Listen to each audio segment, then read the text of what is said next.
Wait a minute. Hear this. Birdie num num. Birdie num num. What's up, ladies and gents, and welcome back to another episode of the Birdy Num Num podcast. Sanjay Manaktala here, having a good week, and I really hope you all are having a wonderful week. If you're watching on video, I'm in my new apartment here in Memphis, Tennessee. So hope you all are doing good. And today I want to talk about something because we have a nice open dialogue, you and I, every week, hopefully every week, on the Birdy Num Num podcast here in 2022. I want to talk about something, as you may have already known from the title, which is when to blame yourself. And we live in a time right now where there's a lot of like spirituality, a lot of self-positivity, and, you know, grandeur amongst ourselves, as you will see from Instagram captions these days, where people write like 600-word essays or blogs next to their picture of them looking gorgeous by the river, which is interesting. It's an interesting way to do philosophy these days. You know, it's like, hey, Confucius, Plato, me. But it's like, I get it. People are motivating and inspiring, but like with anything, things do get abused. You know, like when I see a gorgeous person with like a very manicured photo and then like inspirational wisdom, or actually, you know what, when I see somebody with a lot of cleavage, actually, and then there's like inspirational wisdom down there, I'm like, is this like the guys who say they read Playboy for the articles, right? Because it's like, obviously Instagram is a very visual medium, yet, you know, I know somehow with the algorithm it works when you add all that text, but it's just so funny to me. People take themselves so seriously, and I'm sure I've been guilty of it as well. But in the episode today, I want to talk about when it is okay to blame yourself, because with all that positivity and all that motivation and all that stuff that we see, you know, sometimes, you know, blaming yourself is not a bad thing. I don't think it's a bad thing at all. In fact, I don't think it's like how fat is not a bad word, right? Like we have to describe things, you know, there's fat in foods and some people are fat, you know, I think I'm fat sometimes. My weight always yo-yos up and down, you know, 5-10 kilos, and that's okay, right? It's okay to address things that are obvious. And look, like, you know, there's a problem with people thinking it's not okay to, they think it's not all right to blame yourself. And I understand, you know, most of us, I read this thing in a book or I heard it somewhere where it's like, dude, if you spoke to yourself, if you spoke to other people, okay, so I read this thing in a book and it was like, if you speak to other people the way your mind speaks to yourself, you would not be friends with that person because that person's an asshole. You know what I mean? Like that person is a jerk. And I was like, oh my God, that resonated with me so much because yeah, if I did speak to other people the way my internal voice speaks to me after, you know, a show doesn't go well or something doesn't work or I'm not happy with something, I'd be, you know, they'd be like, that person's a dick. And I was like, wow, dude, I really am a jerk to myself a lot of the times. And wow, I really you know, need to take a chill pill because look, we are all taught this, that, you know, work harder than the next person. And it's funny because it's like, hey, you know, especially in Indian society, it's like, we want you to make everybody happy and be everybody proud and, you know, be like everybody else. But we also want you to be number one out of 100. So be one in a million, but also be similar to everybody else, which is kind of interesting. But, you know, Michael Jordan, Kobe Bryant, these guys, I'm sure they had very difficult personal lives because being number one comes at a cost of, you know, friendships or family or whatever. And anything in life, any of the greats, you know, I'm sure, and nothing is free. Everything has an opportunity cost, right? And I'm okay with being, you know, number 5 or number 100 out of a million if I can have a good work-life balance or whatever. But that is a topic for another day. But, you know, I used to think, you know, I need to like, um, you know, treat myself like I always got to work harder. And if I messed up, it was my fault and all that sort of stuff. And then I kind of backed off, you know, I got into meditation and I did the whole self-help thing that everybody does. And I was like, no, you know, everything is a learning experience and I'm giving it my all. But then I kind of came full circle, which is, all right, like, let's be honest, you know, the more I saw things that were kind of happening. And then I saw friends of mine who, I think we all have that friend who does like 45 startups and they quit each startup after like the Facebook page is opened, you know, where the startup is done after 2 minutes, or, you know, they start the next new thing. Like they went from real estate now to like making TikToks about nutrition. And now they call themselves an entrepreneur and they're like, you know, somehow getting articles written about them, but you know, deep down they've done nothing or whatever. And so, and everything is a learning experience for them. But it's like, dude, it is okay to blame yourself sometimes because we all know deep down when we didn't give it our 100%, right? We all know deep down. Like there are so many times I have gone to a show unprepared And the only reason, not all the time, but like, let's say I would go to a show unprepared, maybe 2 out of 10 times or 2 out of 20 times, the show still wouldn't go well. And I had nobody to blame but myself. That was my fault. Or maybe you had a meeting at your office or you had an exam, but you got drunk the night before, or, deep down, you didn't really study as hard as you could.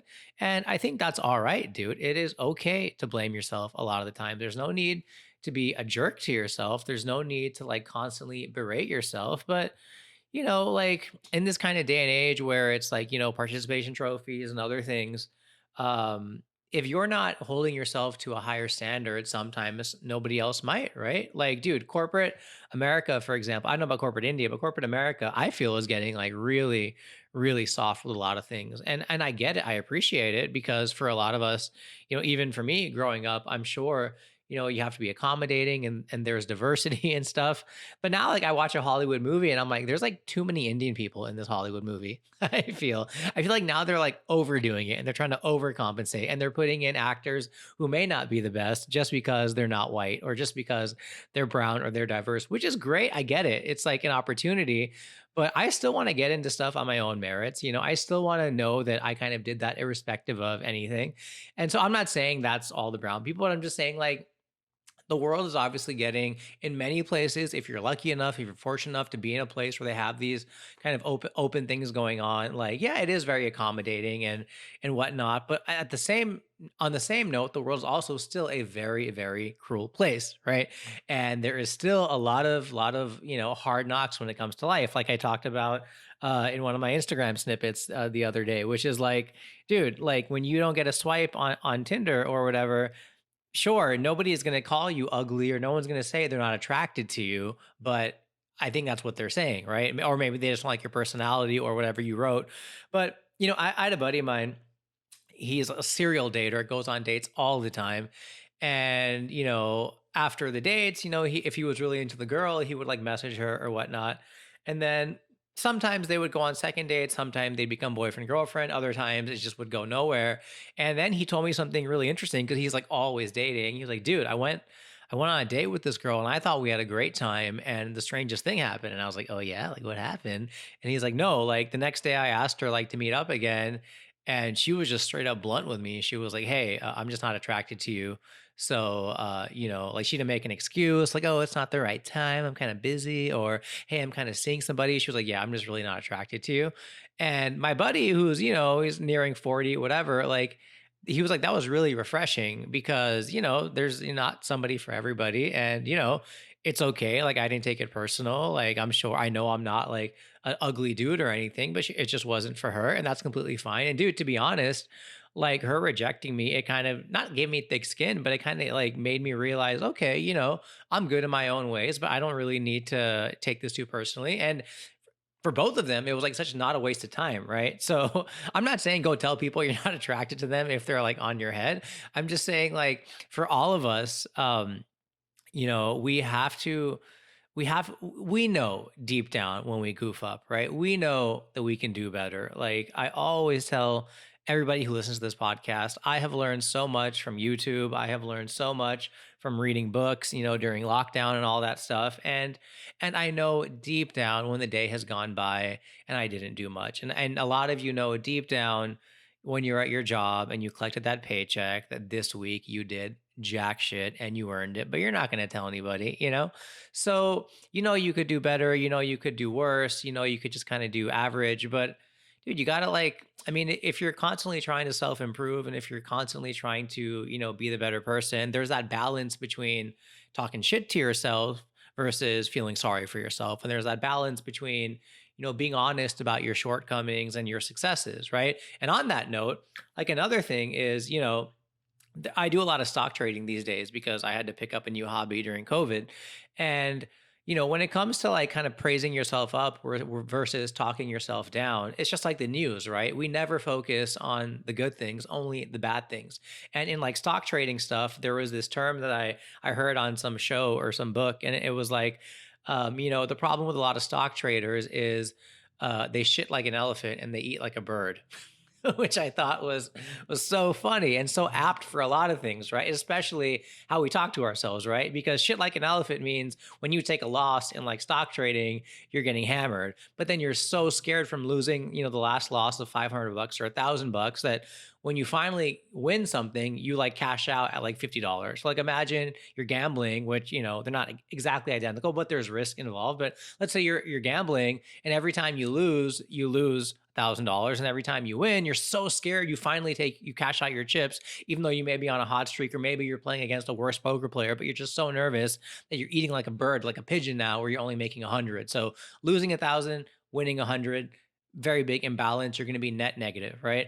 And so the same thing happens to us in the way we talk to ourselves, right? Because and it's a noble thing. I get it. We all know that, like Navy SEALs, be stronger, be better, whatever. But if all you're ever doing is talking badly to yourself, and all you're ever doing is, very rarely are you saying like, "Oh, I freaking killed it." Like, look at athletes, right? Like, I think there's a NCAA tournament going on right now that I'm watching, kind of in the living room, and like, why are sports so cool? Because the feedback, it's symmetrical. It's so instantaneous. If you win, you win. If you lose, you lose, right?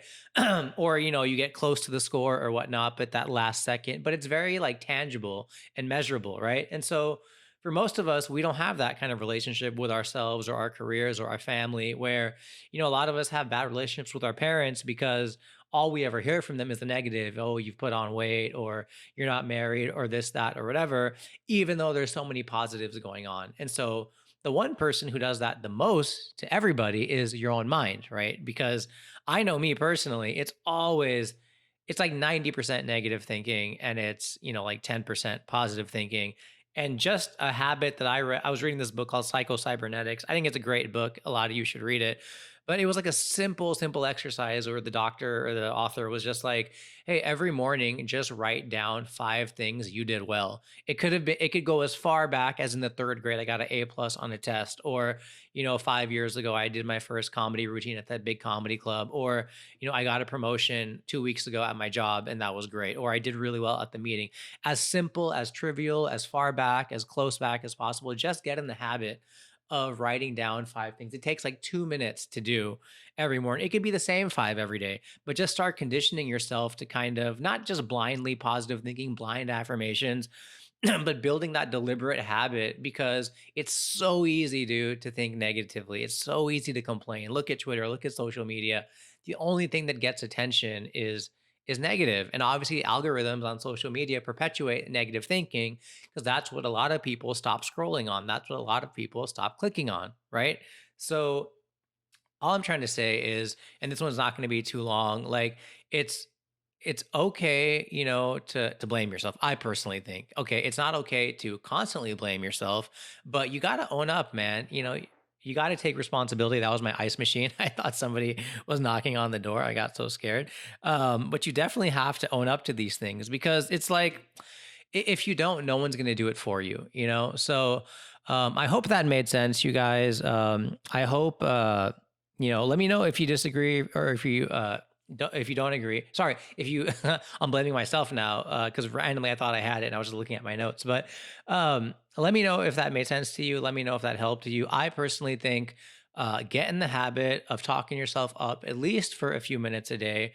It's so silly, but look at all the silly things our minds do on a day-to-day basis. But just get in the habit of remembering 3 to 5 good things you did that day, and own up to your mistakes, dude. Take responsibility, and be a man, or a woman, or whatever, as Russell Peters says, as the famous wise philosopher Russell Peters said. But it's all right to blame yourself. Just don't obsessively blame yourself. It's okay sometimes to blame others, but try not to, because everybody is just gonna imagine when somebody blames you, then not only are you blaming yourself, you have other people blaming yourself. But I hate, there's that saying, excuses are like assholes. Everybody has one.